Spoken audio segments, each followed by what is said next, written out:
This is the Chamber Link, connecting community, creating impact with Tyler Fischbach. Welcome back to the Chamber Link. And we were just talking out in the lobby that it's kind of crazy, but this is our 13th episode, which means the summer is flying by, which it does all of the time. But it's our 13th show, which, makes you want to reminisce a little bit. I remember our very first episode, we almost kicked it off by asking the question, what does it take to keep a region alive and growing and not contracting? You maybe remember, Shannon, that story I shared with you about a city who wasn't doing so well. And so it's almost the point of the show is bringing together all corners of our community, different projects, experts from higher ed, law enforcement. We've had some great shows so far, and I think this one is kind of a cool checkpoint for the Chamber Link because of the initiative we're going to talk about today. And I'm not going to steal any thunder here. I'm going to introduce our guests and get on with the show, but we're going to be talking about Innovate 28.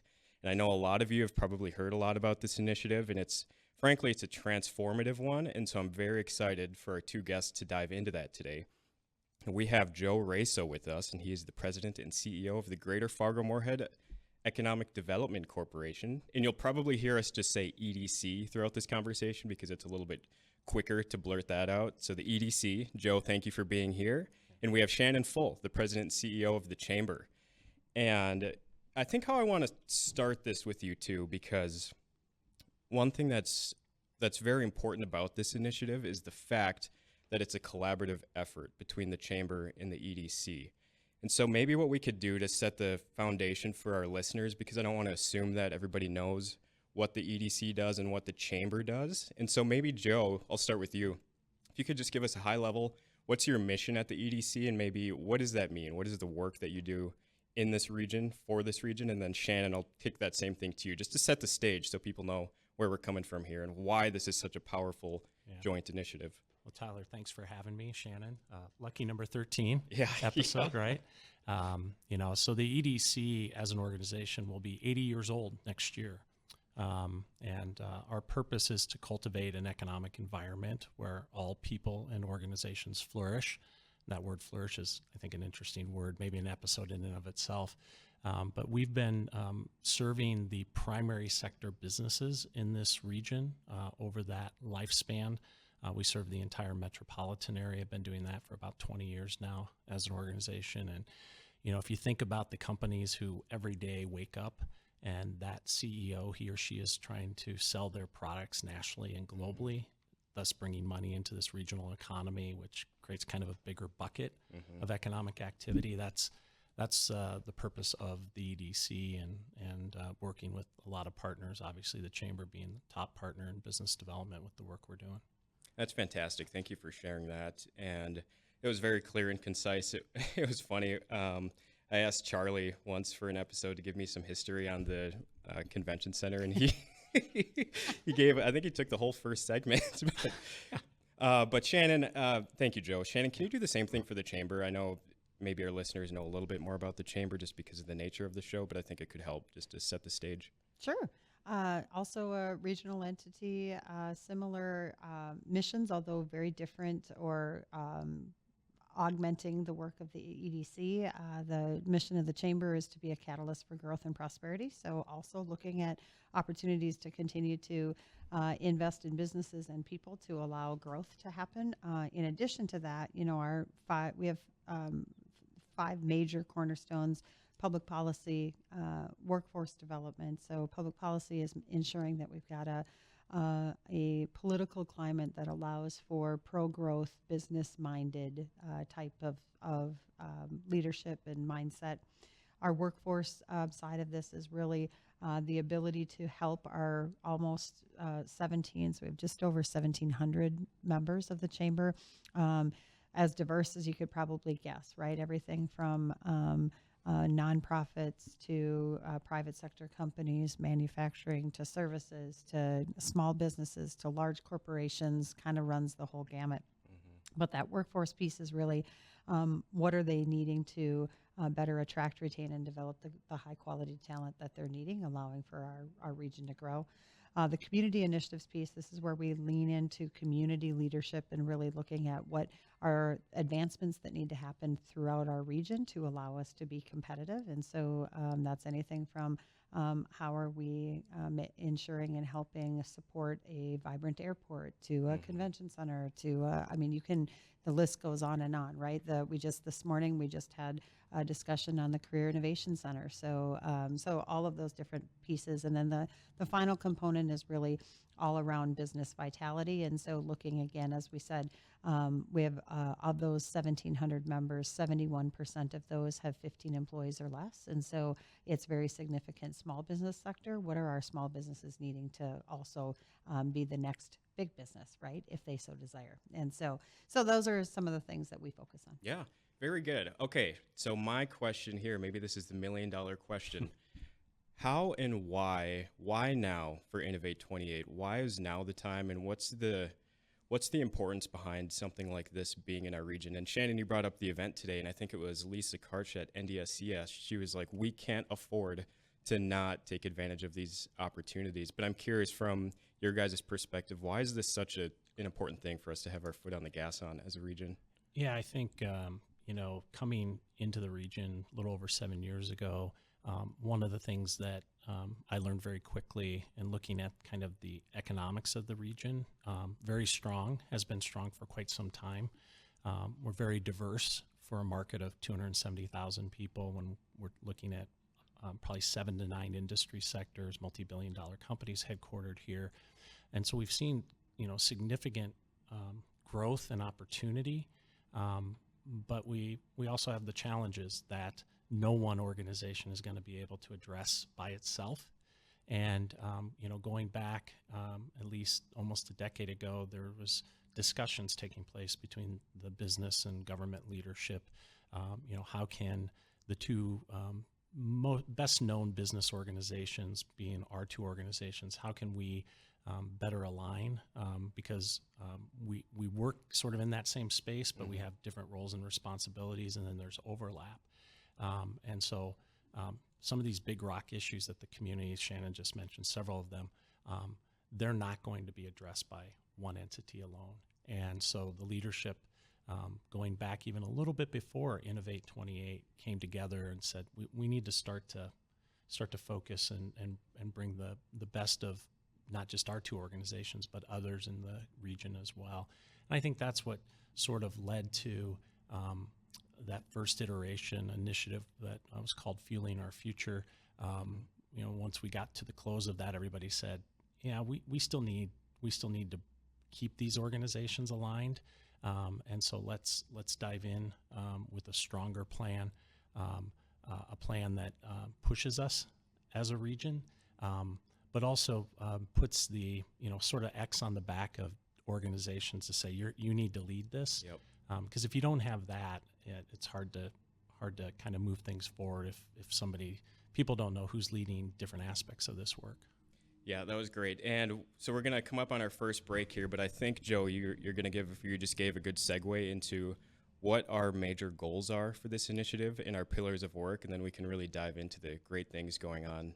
So thank you for that, and we'll be right back after this break. Welcome back to the show. We are here with Joe Raso from the EDC and Shannon Full from the Chamber, and we are discussing Innovate 28 today, which is a big initiative and a joint effort by the Chamber and the EDC. And Joe is I want to paint a picture of the big goals that Innovate 28 has ahead of it. And then I think what we can do is signify what the big 3 pillars are. And I think then we can just roll right into that, probably start with workforce, I would say. But yeah, do you want to start us off with the big goals? Yeah, sure. When the leadership met, we tested the conversation about how we should focus going forward with 70, 80 leaders in the region. And the 3 things that really came to the top, one was workforce development that you just mentioned. And when we look at this regional economy, what we landed on was we want to see a workforce growth of 30% more than what we traditionally see over a period of time. And what that means in terms of numbers is at the start of this year, we were at about 152,000 in terms of our labor force. And we're looking to grow that to close to 165,000 by January of 2029, which will be really interesting because we're seeing AI play a role and more automation. So it's quite a challenge, but one we're definitely focused on, and we're seeing some traction on already. In terms of business development, that's the second piece to this, and it's all driven by these companies growing, these primary sector companies expanding in our market. We set a pretty laudable goal of a 30% growth over what we've done in the past, and what that translates to is 130 projects with companies. Most of those will be existing industry we're helping to grow, but there'll be new companies created within our region and in the attraction of new primary sector businesses, adding an additional $1 billion of sales on a yearly basis to this regional economy. And then lastly is the goal around public policy. If we really don't have the kind of leadership in place to drive our public policy to meet those workforce and business goals, we're just not going to be successful, whether that's local, state, and federal. And so taking a number today that we feel are legislators who really have support for business development strategies and growing that to another 10-15% over where we are today. Yep. And Shannon, do you want to add anything to that? Otherwise, I think we'll just go into the pillar of workforce. And you brought it up today, and this maybe is a good segue with the Pulse event this morning. What are some of the gaps or challenges or opportunities facing our region as it comes to workforce? And then let's go into some of the programs of work that we have. So what have you been hearing? What are some of the big things that we need to solve? And I think that'll flow us right into the work that's being done. Sure. So I think the thing that's kind of staring us right in the face is that this is a numbers game, right? We don't have enough people in the workforce system, in the labor force for the demand of our companies currently, or even let alone the projections of where they're going in the future. And so when we look at workforce, we need to look at it from a very comprehensive. There's not a silver bullet to solving workforce. It's very complex, and there's multi-prongs to approach it. Everything from workforce attraction, which Joe will talk much more about, to the retention and development, meaning retention of high school students, retention of college students, retention of adults that are here in our region. And then the third component is upskilling and alignment, making sure that those that are here in the workforce have the skills needed for those companies to be successful. So that's really kind of the areas that we think about. I'll maybe just jump into a couple of those that are programs of work, focuses of the chamber and where they kind of fit in, and then have Joe jump into the attraction component. So we know that there is a demand in the retention side of things when we look at whether it be our 5 higher education entities that are here in the region. How do we retain more of those college students once they graduate? To those high school students that are directly entering the workforce, how do we keep more of them here? And then really looking also at the current adults. How are we utilizing as many of those able-bodied individuals, work-ready individuals as possible are in the workforce? And those are very complex, because then it enters into lots of issues so the intersection between this business development and public policy is a really strong intersection, which is why those are the 3 areas that we're focusing on, not to mention that was work that we were already doing. But really what we're seeing, if you think about childcare and housing, access to childcare directly affects access and affordability if somebody is going to enter the workforce or be detracted from the workforce, right? And so from the chamber's perspective, we have a wide variety of things that we're working on, and I think the biggest piece is to figure out how we capture those needs directly from the businesses so that we're able to make sure that we're nimble and adaptive to the work that they're doing. But everything from, we have just this last quarter completed an Adventures program, which was an immersion program for educators to be immersed into companies so that they can better bring business industry thoughts, mindset to their classrooms so that we can prepare students better. We know that work-based learning, we had about 180 business leaders participate in a webinar series on work-based learning. We know that whatever we can do to get more companies giving experience and exposure to students, the more likelihood that those students and adult students, I'm not saying it can be adult learners as well, form a connectivity to those companies through a relationship. Our concierge program, doing anything from tours to customized trailing spouse work to white glove treatment for individuals coming into our region. We are a very nice region. There's a difference between nice and welcoming, right? And welcoming is a challenge for lots of communities, right? When both Joe and I came 7 years, 5 years respectively, and the reality of it is, for me, being very public facing, it still was a challenge for our family to find connections here because it's such a close knit community. So, and you can't imagine the other aspects of that. So the concierge piece, we had about 19 newcomers just within the last quarter that we engaged with. That's a big deal. That makes a big difference in what we're doing. So, so those are just a couple of pieces. But really convening, the other part of this is that to navigate a workforce system is actually very complex. We hear this a lot from businesses that we need a easier one front door approach. Like if I am an employer and I need future talent or I need existing talent, where do I go? How do I find it? How do we make this easier? That's another goal that we have within the workforce piece. But talent attraction is another really big component that Joe can talk about. Yeah, and we can flow right into that. And a fun way for me to think about it too, when you mentioned concierge, Shannon, and getting people ingrained into this community, because I think about the EDC doing their work with attraction, and then, okay, what happens when they come here? Think about Colin from Bobcat, right? And how that seriously changed his perspective about leaving Michigan to coming to Fargo, North Dakota, and how much that put him at ease that his family would be ingrained in this community just because of those connections. And it happens one person at a time. I know we've talked about this before. But yeah, anyway, I just wanted to mention that. So Joe, tell us about talent attraction and what that means from your guys' point of view. Yeah, you know, when we talk to our companies, and this has been a similar conversation for years, it's usually they say, hey, we need you to help us identify people with the skills who we can reach out to as a market, but also as a company.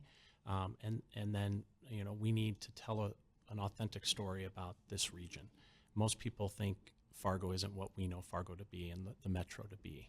And so something that's been in play for a number of years now, but has been retweaked and marketed quite a bit over the last 2 years is a website, liveinfargo.com, but it's also liveinfmarea.com, live in Moorhead, live in West Fargo. The URL will get you to the same place, okay? But it's really allowing our companies to use that site and the things that are part of that site, videos, linkages to community leaders, icebreakers who they can connect to if they want to have a one-on-one conversation with somebody before they move here. You know, all of those pieces to that puzzle that we can drive our messaging through. And that messaging is being driven directly to individuals that we target and help our companies target. It also is allowing us to reach out to a former alumni and get them connected back into the region. My wife's a good example. She grew up here, moved away for 20 years. Fargo's changed quite a bit in that time frame. And being able to tell that story to former alumni. In fact, right now we have a database of just shy of 21,000 people who in the last 6 months have, through our campaign, have said, hey, I want to keep in touch with you. They're giving us information about their backgrounds, their occupations. And so that's allowing us to do a little bit more direct marketing. Because right now, I think on our site, we have about 8,600 available open positions. And that's been pretty consistent for quite some time now. Well, thank you for that. And, you know, I love to see as well the Live in Fargo campaign. I think about one of the videos that was put together, and it was phenomenal. It was almost a young professional's perspective about what it could be like to live here. And that, to your point about changing perceptions about this place, it's little things like that where people are like, whoa, this is a life you can live in the FM area. And so it just makes me proud that that is out there, getting shared with. And we have a family video that's going to be coming out very soon.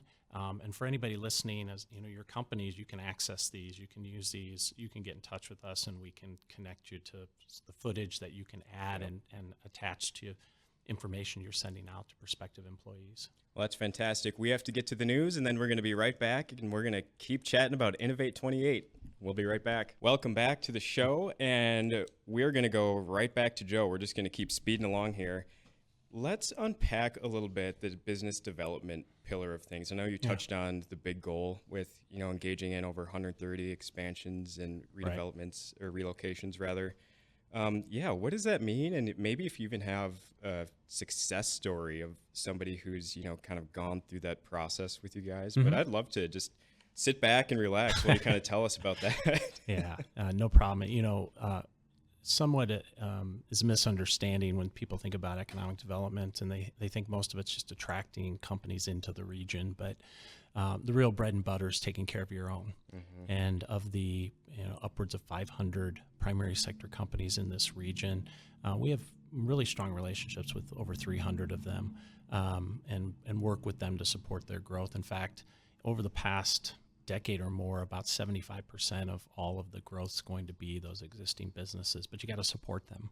You got to give them, the infrastructure, the workforce, the right facilities, the connections, the right public policy, which I know Shannon can talk about here in a little bit. And then about 15% is attraction, and the last 10 is usually entrepreneurship, new companies standing up that are selling nationally and globally.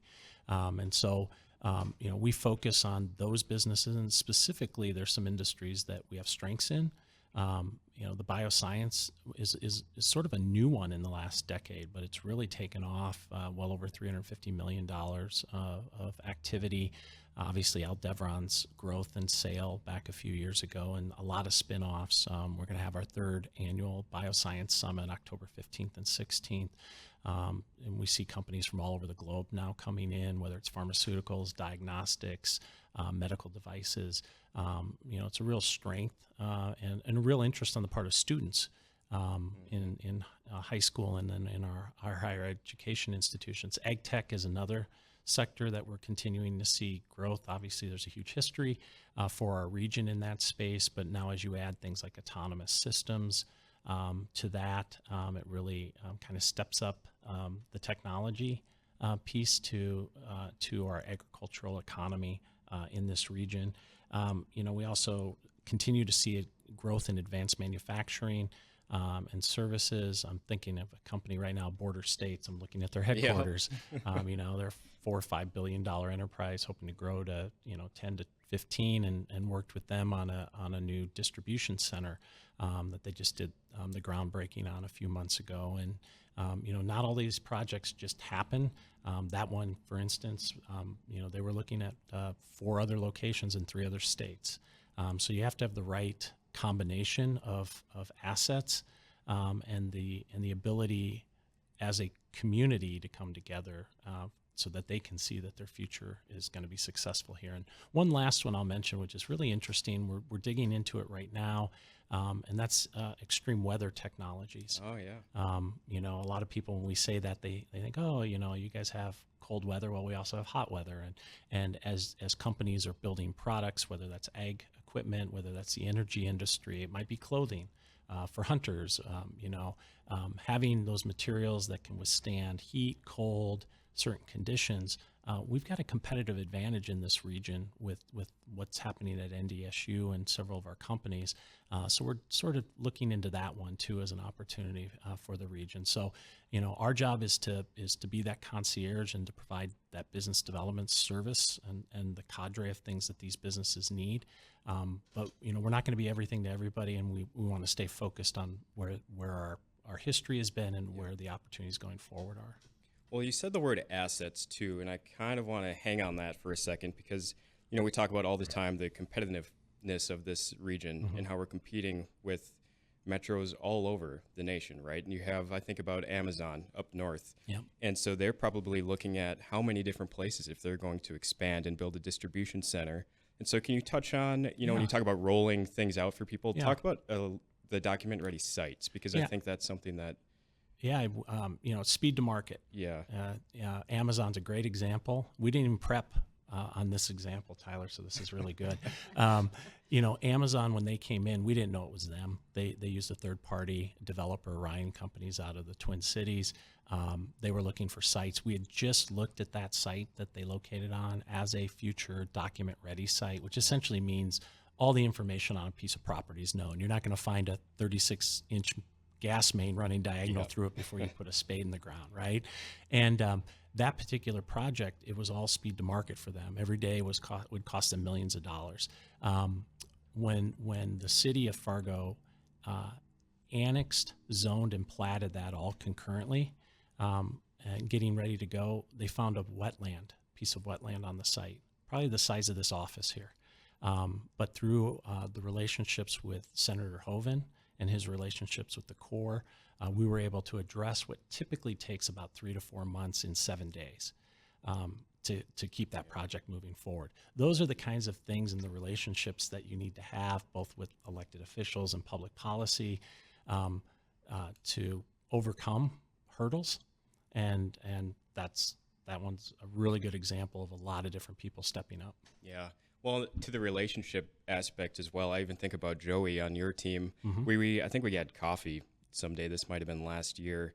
And Joey was telling me about how he does his visits with companies and maybe does a survey as well. And it's something that stands out to me as a good relationship, obviously, between the EDC and Chamber, because Joey brought up a public policy concern that the business brought up. And the fact that he can relay that to us, and maybe that's our segue into you, Shannon, about how this is all connected with relationships. But yeah, I guess this is kind of an open book for you, because we had a lot that just went on in this last legislative session in both states.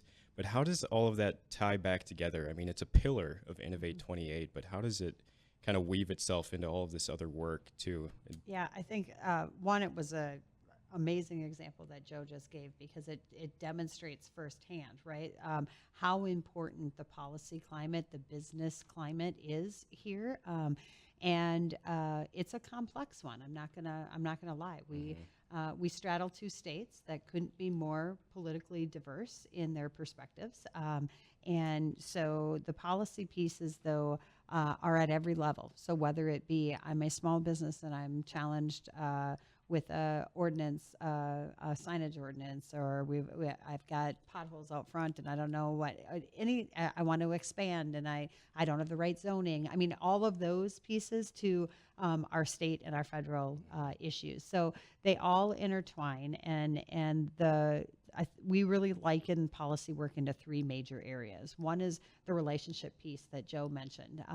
It is now more critical than ever, when we live in a world of fragmentation and polarization, to find relationships that we're able to leverage across the state, across both states, for the betterment of our region, but not at the expense of the others. I think this is the part where we talk about the competitive nature.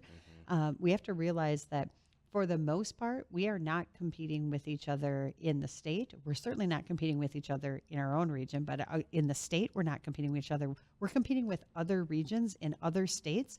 And so how do we collectively come together to be even stronger, which means stronger relationships at the agency levels, at the state level, with our elected officials.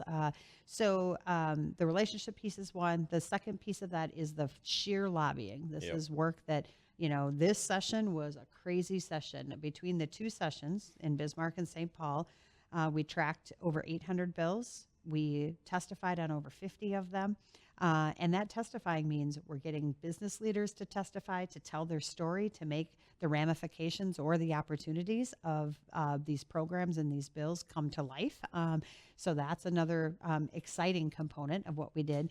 And engaging those business leaders. 2 days at the Capitol, one in St. Paul, one in Bismarck, a DC fly-in that had record number business leaders that went out to DC and met with congressional delegates like Senator Hoeven and Kramer and Fedorchuk and Fishbach. And but we also had great access to 45 minutes with Secretary Noem and over an hour with Secretary Burgum. So those are opportunities that our business leaders are also very much seeking.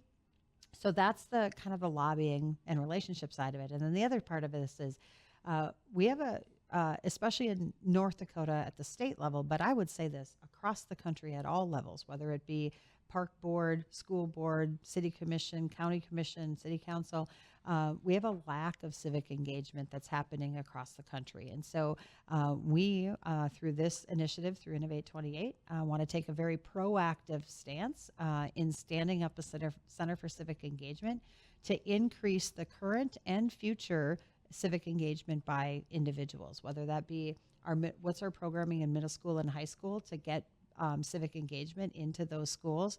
What are our college students thinking about civic engagement? How do we play a role in that? All the way up to candidate cultivation. With term limits coming in North Dakota, we are facing some serious challenges around. We already found it difficult to cultivate, again, pro-growth, business-minded, kind of sane center, sensible middle opportunities. How do we find those individuals to run for office? And so we've got some really strong strategies under the Center for Civic Engagement. It's really exciting work at a time that couldn't be more critical. And so, but that engagement has to happen at all different levels. And so we're excited about that. If there's time, just we've got about 60 seconds. Okay, before our last break. one of the things, this alignment between our two organizations, and this is a really important area, is we're having conversations with these business leaders. We're able to provide and aggregate when we're hearing a story being said over and over again, and being able to then share that with Shannon and Kale and the team at the chamber as they're having discussions with legislators. I mean, Steve Swantek's a great example, is a wonderful legislator from our region. He said multiple times, I need data. Yep. It's the old adage, in God we trust, everybody else provide data. And that's really where one of our strengths as an organization comes in is you mentioned the BRE program and Joey Ness, who heads that up for us. It's taking that information that we hear, aggregating it, and being able to tell a story with it, right? So it's not one person's opinion. It's not my opinion, Shannon's opinion. It's here's companies in the ag tech industry, and they want to invest billions of dollars. Here's what they need for good policy. Can we get this done? Yep, that makes sense. And also, just quick shout out, I think it was Forbes, maybe a week and a half ago, wrote an article about our region. I don't know if you guys read that, but it was pretty cool about all the innovation going on here. And so you love to see that in national articles. But we'll be right back after a final break of the afternoon. Welcome back. We are on our last segment today, and we were talking about Innovate 28 with Joe Raso and Shannon Full. And it's been a great conversation. And one thing, that's in my mind, we talked a lot about partnerships and all these different businesses we work with, people, legislators, higher ed leaders, you name it. And so maybe a point that comes out of that is it's not just our two organizations alone doing this, and the community leadership and the vision and our advisory board members and our investors in Innovate 28. And so I just kind of wanted to throw that up to you. Maybe Shannon, you can take this. Just tell us about that impact that comes from having a community of leaders who can see ahead and invest in this work, because it's important. So important. And in fact, an initiative doesn't come to fruition if you don't have people that believe in it, that question it, that try to make it better, right? That come to the table and are engaged. And it is one of the I would think defining aspects of this region. We did hire and bring in a fund development firm to help us raise the necessary funds for this.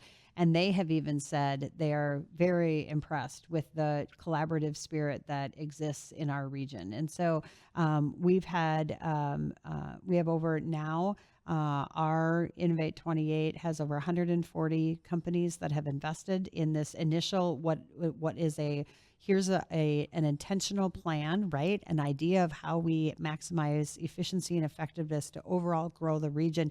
And they believed in it. They said, okay, we're in, then we have our public sector partners that I would say not even just came alongside, were very much the catalyst for allowing us to do this. Cass County came in initially and said, we will match dollar for dollar the private sector dollars. This is how important that is. So they matched initially up to $2.5 million a year to the private sector investment. On the same side, Clay County said, yep, we believe in this as well. We're going to come alongside and do a proportionate amount of, we know that the Clay County region is a smaller region, but not insufficient and not ineffective. And so we together are able to do that. We have the other part of this was, as Joe mentioned, the X on your back. Accountability is really important, that with this investment, we want to be good stewards of the investment dollars. And that takes thought leaders that are outside of the work, right? Joe and I and our teams are in it every day. So that thought leader perspective through our advisory board allows us to use them as a sounding board. We can make changes to some of the program of work, but then we can also look at what does this look like as we continue to reiterate this going forward. And so we couldn't be more appreciative of the investment and the resources that have come to support this work. We are very confident that they're going to pay off in multiple ways, right? And they're going to continue to be drivers for our economy. But we couldn't do it without that type of investment, but also financial investment and human capital investment, and the belief and the trust in our two organizations that we can get the work done. So we have a huge opportunity in front of us and a huge responsibility at the same time to be able to deliver on this work in a very conclusive and collaborative fashion. So, but you mentioned there are a lot of other partnering organizations that their investment is through their collaboration, through the insights, the expertise, the programs that they're currently running, whether they be state agencies, whether they be local nonprofits, whether they be other government entities at the city levels, at the how that also have growth in their minds, but they also have a very different niche to some of that, right? So I can give just one example. When we look at one of the, because we don't just get to do all the opportunity things, we also have to look at some of the challenges. And one of the areas that we've been looking very seriously at is how we help to address homelessness in a supportive fashion, right? And United Way is taking a tremendous leadership role in that. City of Fargo has a role in that. Downtown Community Partnership has a role in that. So oftentimes our job is to support the work that is already being done and amplify that and figure out how we can help convene around it. But that through this work, we've also figured out between our two organizations where do each of us have expertise and where maybe don't we, right? And how do we build on that? So. And one thing I would like to do, because we have, about 60 seconds. So here's what we got. One thing that I love about an aspect of this initiative is the fact that, we have a website, innovate28fm.com. Correct. I got that right, innovate28fm.com. And what people will find on this website are our goals, our KPIs, how things are going throughout the year. And that's great because the community can watch and follow along and be engaged in this process. And I wanted to dive into that more, but I won't because we're out of time. Shannon, I want to give you maybe 40 seconds. Just give us a quick update about the Good Jobs Challenge because I think people need to hear that. And then I think we can wrap up. But yeah, go ahead quick. And So Good Jobs Challenge, federal grant came to us, $9.62 million. The goal is to upskill individuals. So this is any type of training. If you need leadership training or actual tactical, practical training in anything that's adjacent to agriculture, manufacturing, or any kind of IT. We have about $6 million to put out into our community. $5,000 per person. It can be in a cohort with a company. It can also be through a training partner. And so you can find more information, but that's another upskilling opportunity that we can leverage local dollars on top of federal dollars to give our people a better lifestyle, more opportunity. Love it. Thank you both. Joe, thank you. Shannon, thank you. And we'll be here next week. Take care.